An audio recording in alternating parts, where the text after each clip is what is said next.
په خوب کې تورې اوبه لیدل د دې څه تعبیر ده؟ مومن خان پوښتنه کړې وله چې په خوب کې تورې اوبه لیدل د دې څه تعبیر ده. او بل دغه رقم سلیمان خان پوښتنه کړې ده په خوب کې زردالو لیدل د دې څه تعبیر ده. او دریم ورور عبدالغني پوښتنه کړې ده په خوب کې شیدې لیدل د دې څه تعبیر ده. نو درې پوښتنې کړې دي. اوله پوښتنه مومن خان کړې ده په خوب کې تورې اوبه لیدل د دې څه تعبیر ده. نو اوس به راسو جواب ته. په خوب کې تورې اوبه لیدل دا د پریشانی او د غم په معنا ده. په ده به پریشانی راځي او یا دی به په پریشانی کې اخته کیږي یا به اخته وي. که چیرې زنانې په خوب کې تورې اوبه ولیدلې نو د هغې لپاره د پریشانی خبره نه ده، ځکه تور رنګ د زنانې لپاره خوبصورتي ده. نو تورې اوبه په خوب کې لیدل دا د پریشانی او د غم او د بیماری علامت ده. نو داسې خوب د لیدلو وروسته باید سړی صدقه وکړي. او بل پوښتنه چې ورور کړې وه سلیمان خان په خوب کې زردالو لیدل د دې څه تعبیر ده. نو اوس به راسو جواب ته. په خوب کې زردالو لیدل دا عموما ښه خوب ده. دا د خوشحالي او د مال و دولتو طرف ته اشاره ده.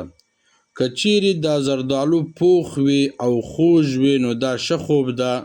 او که چیرې زردالو کچه وي تریو وي نو بیا دا د پریشانی او د غمو طرف ته اشاره ده.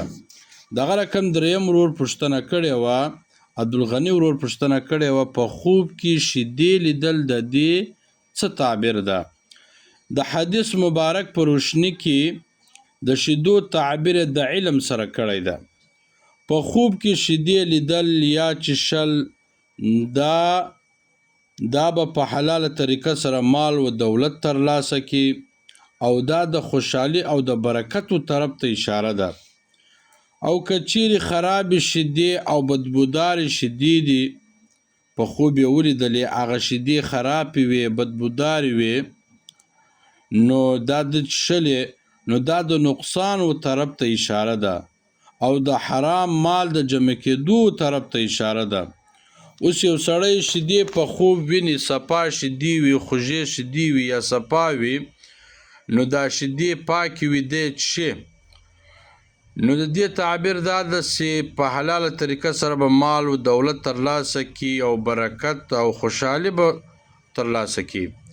که چیرې یو چا شیدې لیدلې هغه خرابې وي بدبودارې وي خرابې شیدې څښلې نو دا د نقصان و طرف ته اشاره ده او د حرام مال د جمع کېدو طرف ته اشاره ده.